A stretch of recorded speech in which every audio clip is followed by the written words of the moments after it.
Welcome to the Wayne Public Library's virtual author chat. My guest today is Kimberley Ash. Award-winning author Kimberley Ash is a British expat who has lived in and loved New Jersey for almost 30 years. She writes fish out of water stories about people who find home where they least expect it. When not writing contemporary romance or romantic women's fiction, she can usually be found cleaning up after her two big white furry dogs and slightly less furry children. Welcome, Kimberley. Please tell us a little more about yourself and about your new novel. Hi, Janette, and I'm so happy to be here. Thanks, everyone, for having me. I've always wanted to be a writer since I was young. I guess my mom was a aspiring writer as well, but we always loved books. We loved language. We loved, English, and I loved grammar, and I loved all that stuff. So, but I ignored it. Well, I did things about it, and then I would ignore it because you have to get a real job, and there was never an idea that you could actually do something with your books. So time went by and I would write something and then I might take some lessons, but then I would forget about it or ignore it. And then finally, in my 40s, I realized that what I really wanted to do in life was write, and as a career, if you want to call it that. And so it came about, and it was always going to be romance because I believe very heavily in romance. I've got my own romantic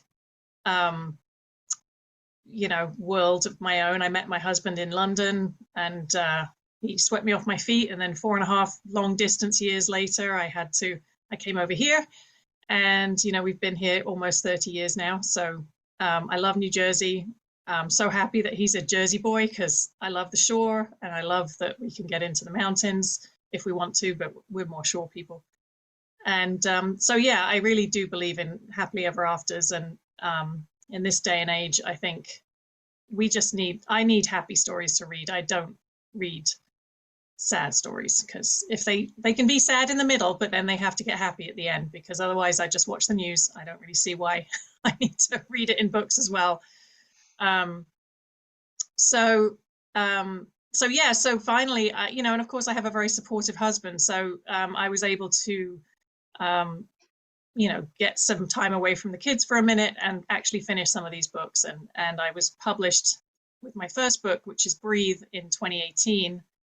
And then the following year, I published with another publishing company, the Van Allen Brothers trilogy, which is Forgive Me, Forget Me, and Free Me. And then nothing happened for a while. And eventually I got the rights back to Breathe, and I released that in June of this year. And then I just released Hold. So this is Breathe. This is the first one in the series that I just edited a bit from 4 years ago. And then this is Hold, which I just released in October. Anyway, Hold is an homage to single moms. I know a couple, and I know it's really difficult to live that way. And I happen to have written a single mom into Breathe. Kane in Breathe has 4 sisters. One of them's already married, but the other 3 are at various stages of romance. So they definitely needed their own stories. And Thea is the first one. She decides after her rubbish husband leaves her again that she's going to change her life, and she's going to go back to school and become a teacher, which is what she's always wanted to be. And when she goes to a certain class, it's a summer class, she meets a very grumpy, bearded, redheaded guy who needs the class for himself, but he has a father who wants him to work in his plumbing company instead, and he doesn't understand why he wants to be a teacher as well. So they each meet each other, and they're both kind of grumpy about relationships. He's divorced as well. He's got some things to sort through. So eventually they find each other and come together, and they're not very grumpy with each other anymore. But the ex-husband shows up again. So. Okay. Can you tell us a little bit about the Fielding series and how many books are in the series? Is it difficult to keep the continuity within all the storylines and the characters in the series? I mean, you may have given us a little bit already about this series. Yeah. Well, I started writing the romance actually when I was a teenager, which you can imagine what that book looked like. But it did actually have Kane and Ellen in it from Breathe. And my friends and I were reading the Harlequins and the Silhouette romances, and we always said we would get mad and we'd discuss the different male heroes and said we could do better. And so I wrote one, and I wanted an alpha male, but with a very soft underbelly, and one who's got a lot of problems in his life. So he, you could almost say he's not necessarily an alpha male because he's not a grumpy person. But yeah, he needed to be taken down a peg or two. So I gave him Ellen, who is not going to take any crap from any man at all. In fact, to too much of an extent. Ellen needs to learn some things too. And so, yeah, when I was writing them, he just sort of ended up being, and this is before Joey and Friends had 7 sisters.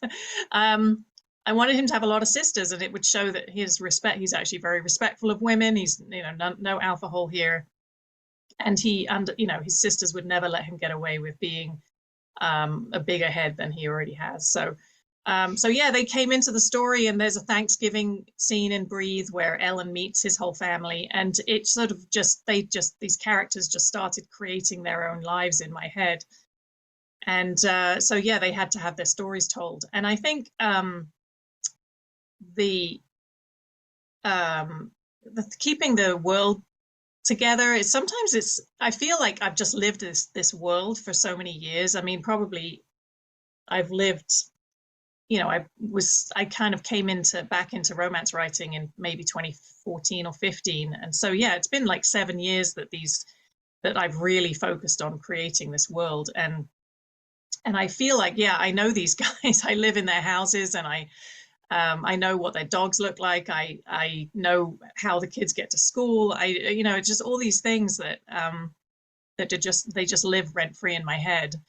But I do forget names. I do, some side characters and ages. The real problem is ages, because the kids, everything happens over a set of years. By the time Hold comes around, they've been married and they have a 4-year-old kid-ish. So it's a long time. So I have to remember their ages, and then okay, what year actually is it? What year am I thinking it is in my head? And it can be tricky. And the Thea has 2 boys. They're 15 and 6 in Hold. So I still can't remember what age the youngest one is.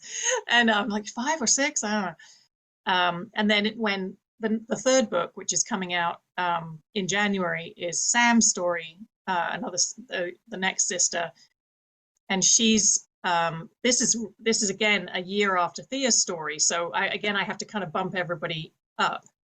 And Sam doesn't have any kids of her own, but she loves her nephews, and she's around her nephews a bit. So we have to, and then she's around the heroes' children as well for a while. So I have to keep track of what grade they're in, and it's summer, so really when were they exact. I have to sometimes do birth dates because it's really important. I have to actually really know. So the last book is going to be the youngest sister story, Megan, that hopefully is coming out around April. And then there is another sister, the one that was already married, and I think maybe one day she'll get like a novella for herself. So it will sort of be 5 stories, but I think it's four definitely for now. And then I'll move on to the next trilogy.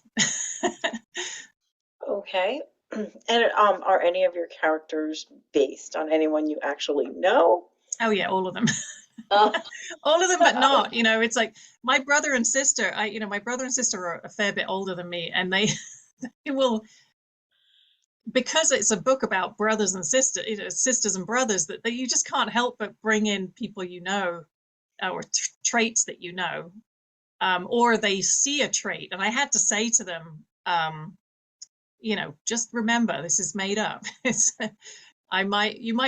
I think one of them actually said, like, is it something, is this the other one? Are you talking about the other one? I'm like, no, I'm not. But yeah, my experience with my siblings, who I love very much, and they've always been great siblings, except for childhood stuff. My brother knows what he did, so, teasing wise.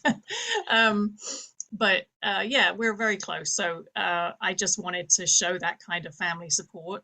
And so, yeah, it sounds like it's going to be. And also, I have in-laws. You know, my husband's one of 4 children, so we're very close with his siblings because I live here and my siblings live far away. So we are very close with his siblings. So yeah, everybody kind of comes in. Every story, unfortunately, as any writer will tell you, you know, you will probably end up being put in their novel at some point if you know a writer. Because everybody will, you know, we observe people and then we use that information. Knowing that, you know, there's like qualities of family or friends in some of the characters, is there any character that you would call your favorite character Oh, of all the my ones favorite you've written? child. Um, in some ways, Cain was my favorite because he was the first hero I wrote. But then I've also just written. I just wrote. Hopefully, will be this a trilogy later on. But I'm writing a British Nannies in New York series, and I have a rock star in the first book of that, and he happens to look a whole lot like Jason Momoa. So I had a lot of fun writing him. He was fun. But then Sam, the one for the book that's coming out in January, I love Sam. She's so independent and she just does not want to say that she's ever going to, worse than Thea. I mean, Thea has been burned and she doesn't want to rely on a man, but Sam is like, seriously, like, I will, you know, take karate lessons so I never have to be in a position to be nervous or anything. And she says and does things that I wouldn't do. So she was great fun to write as well. Okay, and so you mentioned books that are coming out soon. Mm-hmm. Can you tell us about something that either what you're currently working on or something about the next book in the series? Mm-hmm. Yeah, Sam's story is a little bit.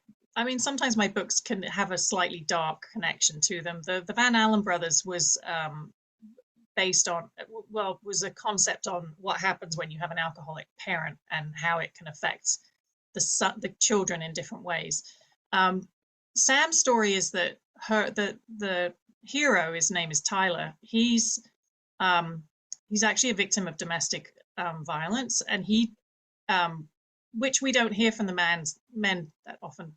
Yes, it's much more prevalent in women, and I had heard 2 stories in a week about this happening to men, and I thought, you know, people don't people say that women are doing, or, you know, putting up with stuff, or they shouldn't complain, or they're making it up, or they're exaggerating, or they're this.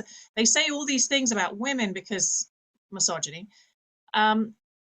But do they, you know, what would you say if it happened to a man? Like, what would we say? And so I wanted to give Sam, a lovely, you know, cinnamon roll father of 2 teenage children, who has the wife left, and he's now on his own with her, but the wife keeps coming back into their lives, and it's a struggle. So Sam is the one who stands up for him when she sees what his wife is like. You know, he's never had a woman stand up for him like that.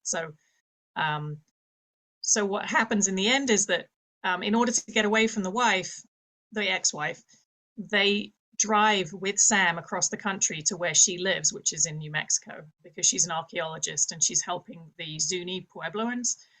And so they drive together. So half of the book is a road trip. Half the book is her in her hometown with the other Fieldings and her siblings, dealing with her own ghosts from her past. And she was also a bit of a mean girl at school. So she has to wrestle with that. She has to, you know, atone for what she did then. And Tyler was one of the kids she went to school with. So they have to reconcile their own a little bit of history that they have. So yeah, and so it's again, like, that's how strong. I mean, she's physically a strong woman. So again, she's so fun to write. But and he's a wonderful guy. He's just been gaslit for so many years that, you know, he's trying to have a relationship between his ex-wife and his kids, and it's actually not a good idea. So yeah. And the title of that book? It's going to be Stand. Stand. Okay. Mm-hmm. Okay. And New Yeah. Year, sometime in early part of the January year. 15th. January 15th. It's just gone to the editor now, so the copy editor. So hopefully she doesn't see anything really horrible wrong with it. Okay. You mentioned before what inspired you to start writing romance, that it's, instead of watching the news, um, for all the sad stuff. Do you have a writing routine? Oh, I wish I did. I wish I did. I have two late teenage girls, and between COVID and college not quite being the way it was supposed to be because of COVID, I've got them both home, and um, we have a good schedule. They're fine, but there's so much going on because of my life in general that I really have to carve out time to write, and I let myself not do that. So especially when I've, like recently I had to finish Stand so I could get it to the copy editors, and I also was getting it to Lena, to my critique partners, to see the rest of the book and say, like, is it okay the way it is? I've got to get this out. So I make myself function, but most of the time I'll write.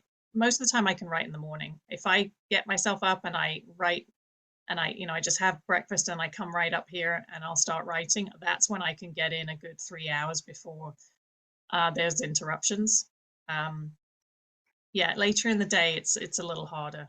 So I will try and get better at that in 2023. I have a lot more books to write. And do you plot your books? Yes, I am a plotter. I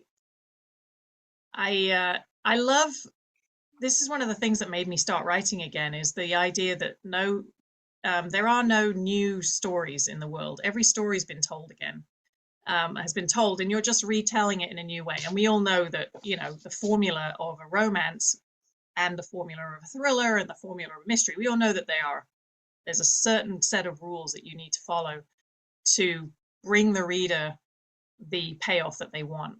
And that's been happening for hundreds of years. It's not that we're not doing that for marketing purposes, or people do, but that's the payoff. You have to, if you can get it really right, you will sell a lot of books. So it's sort of like clothes pegs on a clothesline, and if you can hang your story on those clothes pegs, you've got a structure for your story. So yeah, I do. As I'm planning the next book now for Megan, the youngest sister, I'm giving her her big fear in life, and then you kind of have to poke that dragon. You have to kind of give her the fear and then figure out how she's going to overcome it.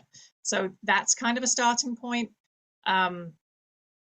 And yeah, that's how I get it going. I just can't just have like the tiniest idea and then just run with it and just start writing. I really do need those clothes pegs set up Are they before I can start writing. very detailed, your plot? I've heard people that write like 50-page previews before they even start writing. It's not that. It's really just, there are the sort of rules, including things like the big black moment and then the resolution, and you've got, it's sort of slightly based on the hero's journey, but there's also a heroine's journey that is a bit more, works a bit better with romance and women's fiction, slightly changed. Gail Carriger wrote a fantastic book about the heroine's journey that really is a good place to hang your clothes pegs.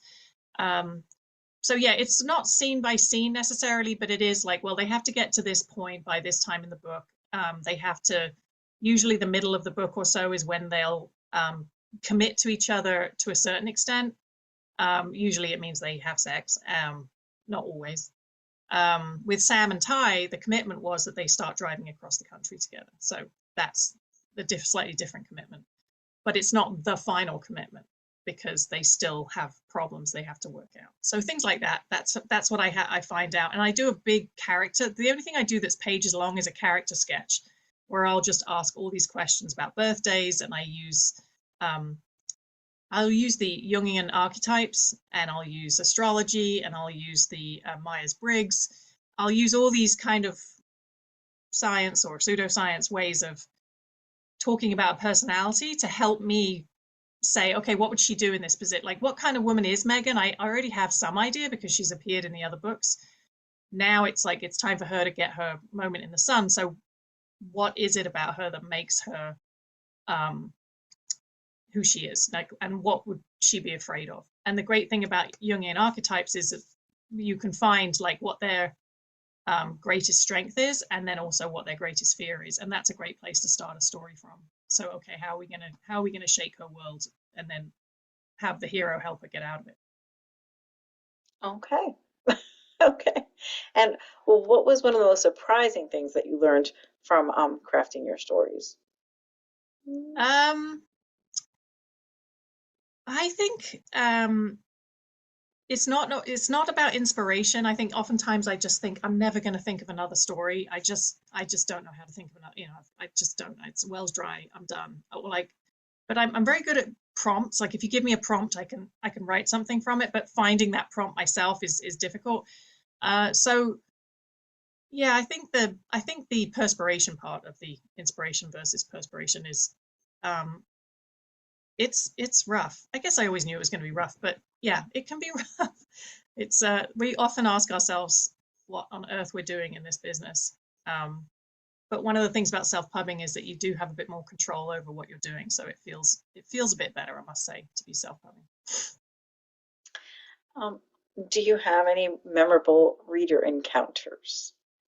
Um, I I haven't had enough like book signings and things yet, but I think I've had one time. I work, as I told you, I work at the library, my local library as well, and um, they have graciously got my books in. And so one of the board members of the library came, said she'd read my book, and she came in and she's like, I really liked it.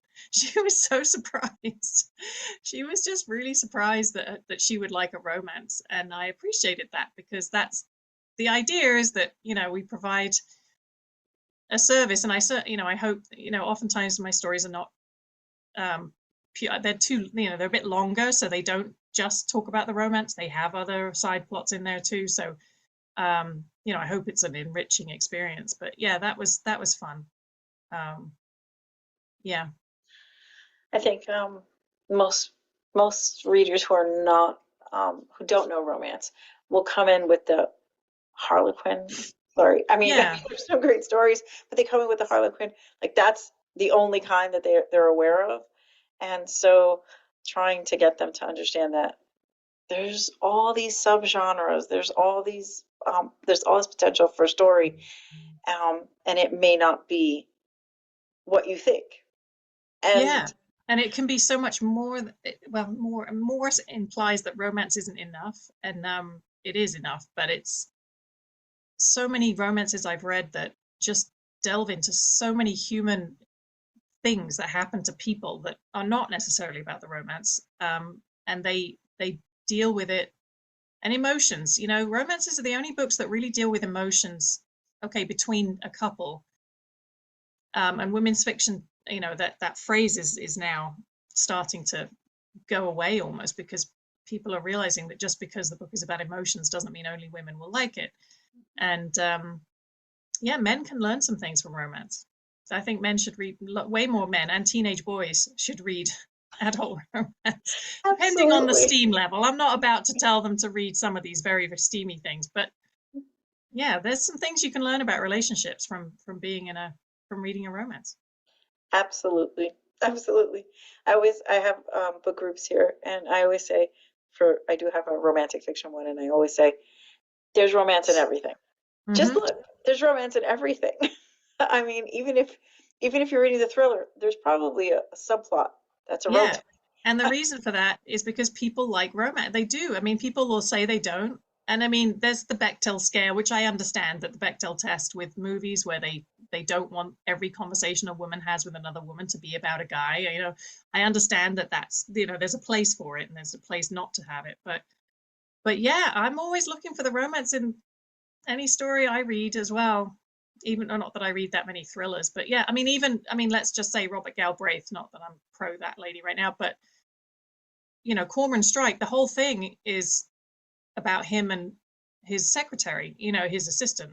That's a romance that's been building. I stopped reading after the third book, but there's a whole romance in there, and there's a reason why it's in there, because it's better that way.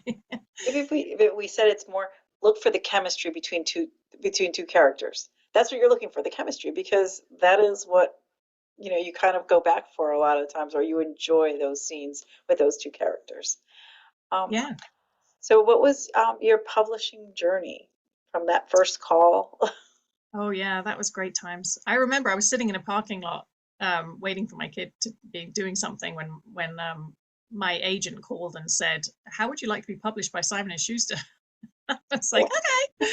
Um, yeah, it was. So I think I started taking classes again in 2012, 2013, something like that. And I used my community college has a whole online thing that most community colleges I think have called Ed2Go, and very cheap classes. It was like a 6-week class on romance writing, and I think I did first. I did this writing basics class, and then I did writing romance with and the teacher was Priscilla Oliveras, who's now multi-published herself, and she was fantastic. She's the one that taught me the clothes pegs for the romance side, and I just loved that class. Was so great and so affirming. And so I'd taken a class at the New School in the city back in the 90s, and it was just, you know, it was full of people who wanted to write literary fiction and be, you know, F. Scott Fitzgerald, and it wasn't my little happy book wasn't gonna fly. But so that sort of set me off, and then I felt like, okay, I can actually write Breathe again in a way that answers these questions of how a romance should go. And yeah, I submitted it. I joined NJRW and found this fantastic group of fellow romance writers who get me. You know, it's such a supportive place to be. No matter what you want to write, you know, to find a group of people who also want to write. It's a bit of a rarefied atmosphere sometimes, and it's nice to know that you're not crazy, or at least you're all crazy. So I got them, and yeah, I got some help with putting up a query letter and sending it out, and I sent it out to 45 agents, and 6 months went by, and I had some requests and then rejections and things like that, and then my my agent reached out and said, she said, "Oh, I'm sorry, I had an assistant and she put all your stuff in the wrong folder. Can I see the full?" And so she signed me on after that. And so I was with her for 3 years. She decided not to be in publishing anymore, so we parted ways at the end of last year or beginning of this year. And she had actually already suggested that I self-publish the sequels to Breathe while we were submitting other books that I have in the hopper. But because of COVID or whatever reasons, the market at the time, they weren't getting any traction. So I started on this journey. And then when she told me she was leaving, I was like, well, thanks for telling me I could self-publish then, because I'm already in good shape. I'm all right to go. I'm good to go. So yeah, so I'm on my own now, and I'm kind of liking it. Yeah, I think I'm where I should be at this point in time, you know. Okay. Can you tell us a little bit more about establishing your own imprint, 10 Rose Publishing? And Yeah, it's T Rose. T Rose Publishing. T Rose. I'm so Yeah, sorry. it's okay. Yeah. It was dead simple. It was thankyouNewJersey.gov website. I mean, it really is setting up your own LLC it's just answering a few questions and making up a name for your thing. And it's funny, I mean, it's T and it's English Rose. I mean, it couldn't be more, you know, basic about who I am. But I was, you know, nobody else has it in New Jersey, so I created that, and it gives the IRS legitimacy. You know, it tells the IRS I'm serious, so they don't say, no, this is a hobby, because I'm not going to make any money at it for quite some time. Hopefully I will eventually, but you know, it tells them like, okay, she's serious. And there's a small amount of money up front that you pay. And again, thankfully, I have a very understanding husband. But my little library job pays for a lot of this too. You know, I say little, not that the library's little, but although it is, but you know what I mean. It's a part-time job anyway. And yeah, I mean, I bought a whole bunch of ISBNs, you know, the number on the back of the book, so I could control. Again, I sort of wanted control of everything, so I control the ISBNs instead of asking Amazon to give me an Amazon number, because I don't want to be stuck just publishing with Amazon. I set up accounts with Barnes and Noble and Kobo and Google Books. I tried to set one up with Apple, but Apple wouldn't fly. They kept saying I wasn't the right person for my social security number or something. So I don't publish with Apple Books. Forget it. They don't get to have me. And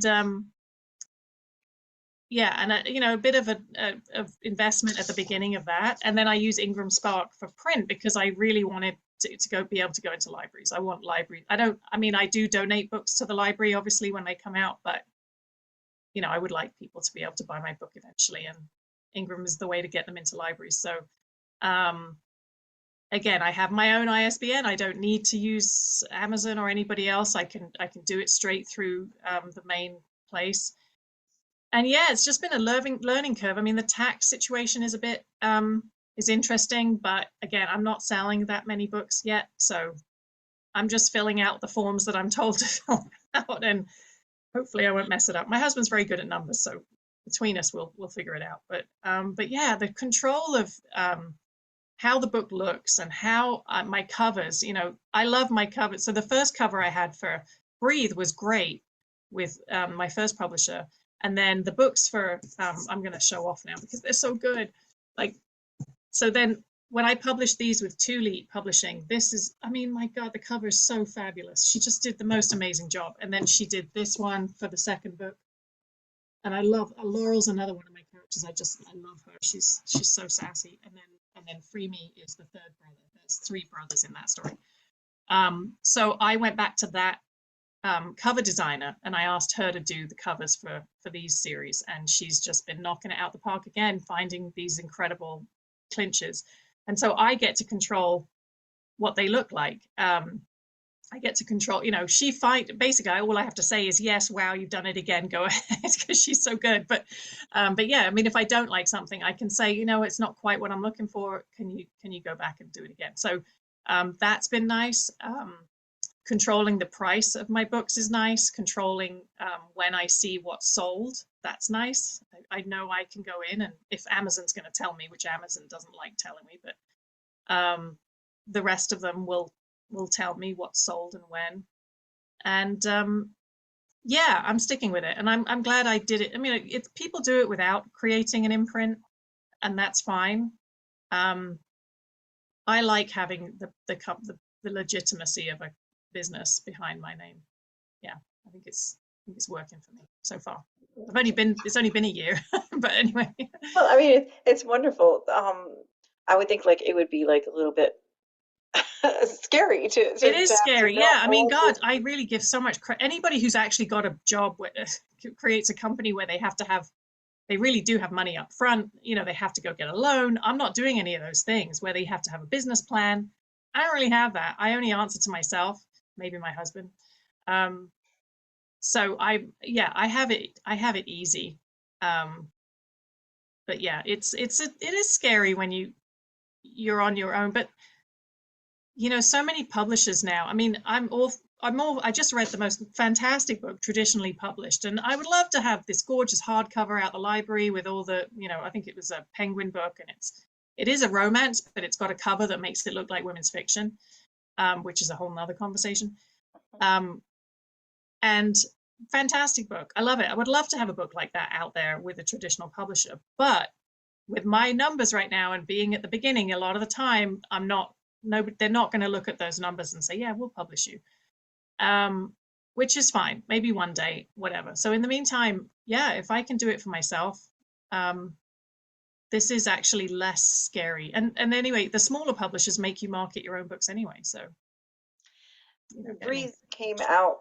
It says you re-released Breathe. Who Yes. published it originally? It was published by Crimson, which was a subsidiary of Simon & Schuster.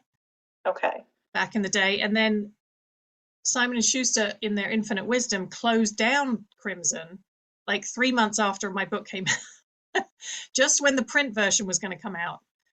So Simon & Schuster kept the book, and they kept it for 3 or 4 years. And obviously they weren't doing anything with it. They were siloing all the books. But it was on their website. So I was still occasionally selling the odd book. And occasionally I could ask him sometimes, like, could you put the book on sale because my other book's coming out? And, you know, he would do that. There was just this one guy who was my contact person. But yeah, eventually it was just, I really, you know, it was silly to let them continue to have it. And they were quite happy to give it back to me. They didn't want to bother with me. Oh, well, that's nice to hear. But I'm still friends with the women who were working at Crimson. In fact, Julie Sturgeon's is my copy editor now. She works by herself. She's a freelance now, and she's editing my books now. So love her. And Jess Verdi works for another publisher. So maybe one day I'll go to Jess and I'll be like, hey, remember me? You want to publish my book? But yeah, it's sort of a little family of Crimson orphans that we get together sometimes. So. And how do you find your beta or your ARC readers? That's NJRW big time. Well, for beta readers and critique, really have to have that writing group, you know, whatever. Well, especially with critiquing, beta readers, maybe they're a step further towards a reader, not a writer who gets why you're trying to put plots into place and things like that. But I don't always have beta readers so much as just the critique people. And then because I've got such fabulous critique partners, they know how to read like a reader as well as like a writer. And my friends, my real life friends, are not really romance readers. So I wouldn't give it to them to read because they wouldn't give the feedback. They might just be nice and say, but I mean, as far as like, did it answer all the questions that a romance is supposed to answer, they might not know. So that's okay. But when it comes to ARCs and getting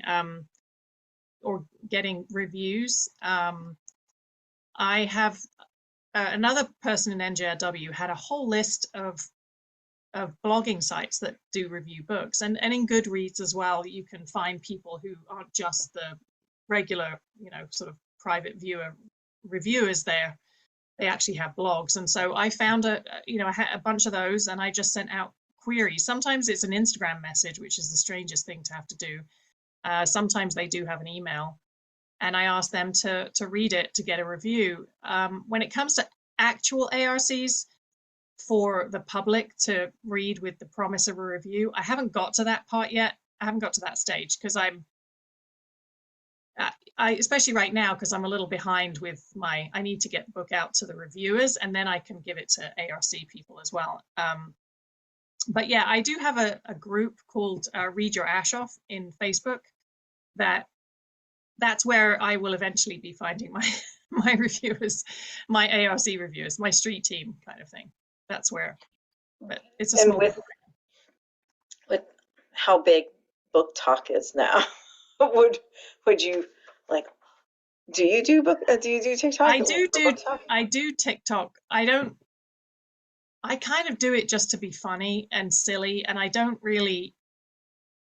always, I mean, I do usually have some sort of connection to the book when I'm doing it, but usually I just play with the filters and I just mess around. I just say something. Well, I don't even talk because I hate the sound of my voice on TikTok.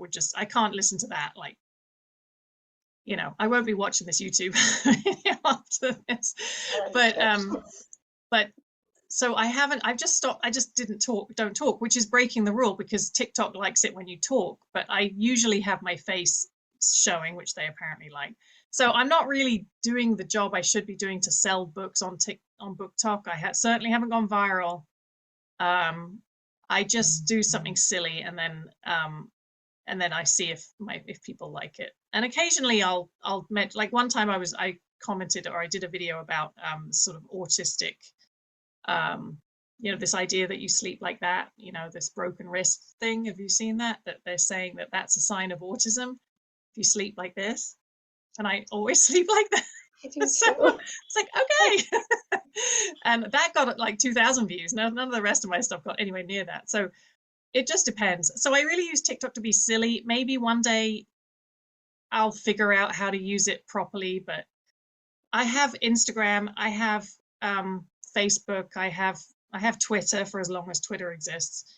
You know, BookBub is a good place to find me. And I think a lot of readers don't know about BookBub, because I certainly didn't until I was a writer. And that's a great place to get free books. Or if you follow people on BookBub, they know you're there and they might offer you an ARC of the next book, especially if you left a review of their last book. Because I think you can message people through BookBub. And then of course Goodreads, I'm there, but I don't really interact particularly, and not that anybody interacts with me. So yeah, good for the TikTok gals, but I'm not there yet. Okay. Well, we've covered joining a writers group, having critique partners, definitely pro both. Mm-hmm. Um, what advice would you give a new writer that's just starting out? Definitely find your people, find a group. Don't try and do it alone. It's not gonna it's scary to give your book to people, your baby, to have other people read it and critique it. But it's so vital to have the people who get you. Like I said, it's just what I really love about NJRW. One time I had a bad review or something, and I said, and I just went into the meeting, and I just got this wave of love, and just like, what do they know? It was just this whole thing, and they were just so great, and you just felt better. You couldn't help but feel better. But my other piece of advice would be, don't rush it. There's discussion about, how much it costs to publish, and you can publish for almost nothing officially. It doesn't cost anything to go into KDP in Amazon and upload an ebook and publish it. You can make up your own cover. You can not hire a copy editor, but those things are not good ideas. You really don't want to make up your own cover unless you're a graphic artist who knows book design. You definitely want a copy editor. I have a master's degree in English, and I have, I'm also, I was certified with the Copy Editor Society for a while. I know grammar, but I can't proofread my own work, and I can't even copy edit my own work. Copy editing being those big grammar problems or any discontinuity between scenes and things like that. Like, I can't do, you cannot do that by yourself, and you shouldn't have a friend do it, because unless that friend is trained, they're not going to do a good job, and then you're going to throw it into the world, and it won't be your best work. It won't be what you would love the world to know you by, and it's unfortunate, because honestly, traditional publishing can make this mistake too, where sometimes they just put out terrible books. But if you're an indie pub author, you really want to take some time, and if you need to wait a little bit and save up your pennies and get yourself a good editor and a cover artist, you really want to do that. You don't want to rush it, because you're not writing books without some sort of emotional commitment to that. We don't do this ridiculous job because we're completely, even Nora Roberts, and she said she had to write the books because she needed to get her kids in school, whatever. I get that, but there's still a feeling if you want to tell a story, and if you want to tell the best story you have, you're going to have to spend a little bit of money getting it out into the world. And this is my time to ask her the fun question, which is, my question is long. So ask your question, Janette, because I'm dying to talk about it. Okay. The first romance novel I ever read was A Knight in Shining Armor by Jude Deveraux, and instantly fell in love with the Montgomery Men, and the Taggarts are there too. I recently read your review of the Velvet series by Deveraux on Smart Bitches Trashy Books. Thank you for that wonderful walk down memory lane. In your review, you mentioned how your heroes fit one or a blend of the brothers in the Velvet series. Do the heroes of the 4 novels, Gavin, Stephen, Reen, and Miles, continue to influence the heroes in your novels? Yes, and yes. They're back there. I've got them back there, up in the corner of that shelf. I keep them there. Yeah, my favorite was Miles, and so Kane is Miles, but he's also Gavin, because he's clumsy and he doesn't always do things right. I think what Judy Deveraux did then was she created an archetype of almost every kind of hero that you'll find in a book with 4 men. She just did it where, you've got the cinnamon, I've got a cinnamon roll or two. You've got, you know, the thoughtful, quiet one. You've got the sort of whimsical, musical one. You've got the complete ladies' man who just cannot, he just keeps falling over women. And then you've got the real alpha who needs to be taught a lesson. And we just love them. And I mean, as I said, they are books written in the 80s, so they're very problematic in many ways, very problematic.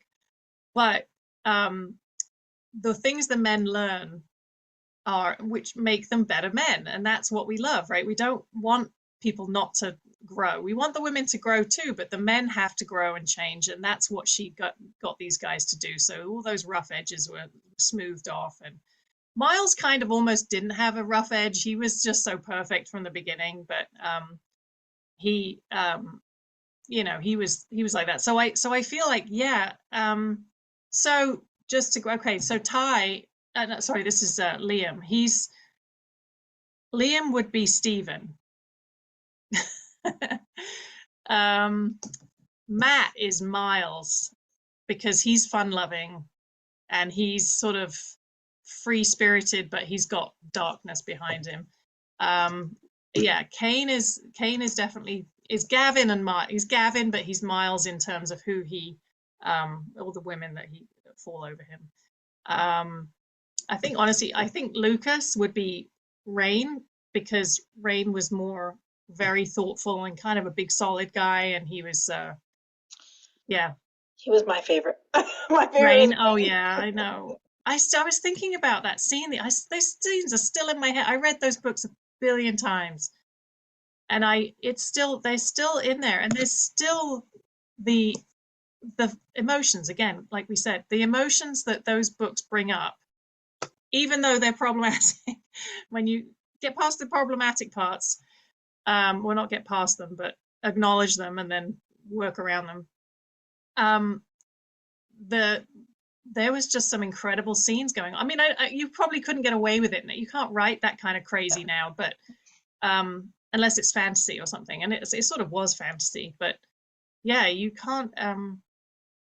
It's just fantastic stuff. And yeah, I had so much fun with them, and Miles was great. And I actually think the end of the book wasn't as good as it should have been on that book, because they sort of added in this trauma they added an adventure at the end of Miles's story, when really the story was over. Miles and Elizabeth get together, but then they get kidnapped and it's off to France, and it's like, no, I don't care anymore. I don't care.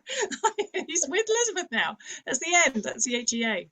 So I learned a lesson then. I learned how to write, like, don't keep it going, don't keep dragging it out. It's over.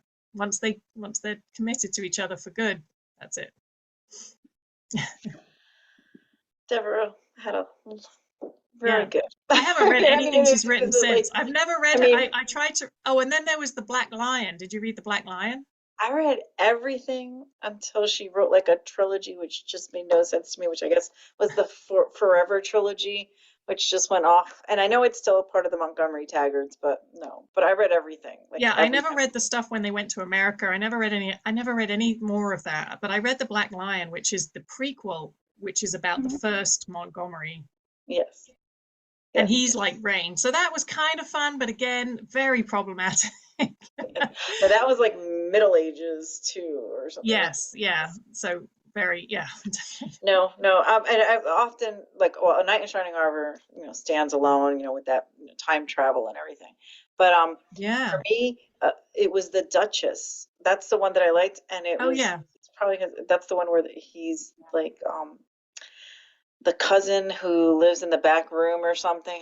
Trevelyan was the main the guy, and I believe he had gone to the war and he came back with like a respiratory disease, like he either had typhoid or something, but he was not the main guy who she was supposed to marry, but she was always intrigued and kept looking for him. I don't know what that says about me, but that's usually the one that, like, I always hark back to of all the Montgomery and Taggarts.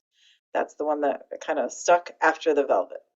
Yeah, I'm gonna have to go read some of the other ones now. I think most of what we've got in the library is her newer one, her modern stuff. So I have to go find it. I had trouble finding my original copies. I guess I lost them at some point, and so I had to go buy them all over again.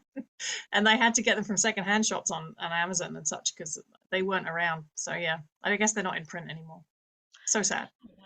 She has so many. I mean, I know what she's Yeah, currently writing is more women's fiction. You know, she's kind of into mystery also, but yeah, yeah. Good, good time. I mean, I'm grateful to her, but I'm sure oh, the things that people got away with writing in the 80s and 90s, it's just so bad. So bad. but they established, I don't know, like to me it's like these instead of like the individual sagas, like she was able to take those two families and just like spread them out like for, you know, for like different throughout the time, Yeah, centuries.